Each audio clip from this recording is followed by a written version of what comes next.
Boy, I boot everybody in Cyberland. Today is Ogun's feast day. I want to kind of just give you a little preview of what we had going on here today. So, what you notice here is we got some yamen that was raw, that we cut into 3 pieces in order to represent the number of Ogun. We got cooked yamen that we made into a ball. We put 3 ataris, guinea peppers inside, and we put manteca corojo, el po. We got raw meat that you clean yourself with. You put it down. And then you always gotta have you sure that what represent. Why? So they can get the message where it needs to go. And those things are very important. So let's talk a little bit about this. Who's Ogun and why? So Ogun is, when we talk about Ogun, we represent and we see a figure. We see a figure with a machete. We see a figure that's angry.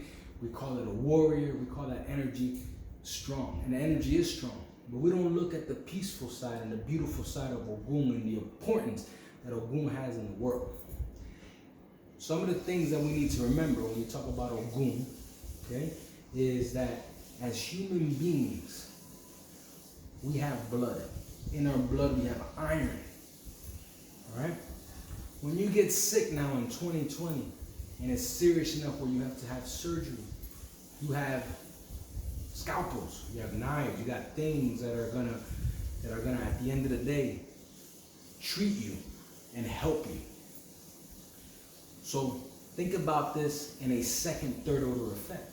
You have a human being, which we call a surgeon, with iron running through his blood, with a metal scalpel cutting into another human being that also has iron running out. And the first thing that comes out is blood, which has iron running through it. So the composite, the chemistry that you got going on screams Ogun. And we have to represent that and we have to appreciate that. Ogun is not in Osha you want to cross in a negative fashion. So you want to show love and respect to Ogun because you know what? At the end of the day, he is a warrior. When we do sacrifices, when we do a boss, right? You typically see us take a knife. And with that same knife, guess what we're doing? That same knife that's made of metal is touching into another animal, a creature, to give sacrifice back to Orishas and Ochas. That same blood that's re-energizing and consecrating items also has iron. Something to think about. The other big thing about Ogun is that when we think about iron, think about what Ogun offers the universe, what Ogun offers the earth. The core of our very existence in this planet Earth has iron. Think about the importance and how does it rotate and stays rotating always, continuously. From the sun to the moon to the planets and everything is rotating in harmony. Why? Because Ogun is always working. Ogun doesn't sleep. And we have to give thanks to that. Why is it that Isholewa has a metal piece coming out of his head? Because the representation of Ogun is still important there. And there's many factors for that meal. When they were talking about Ogun.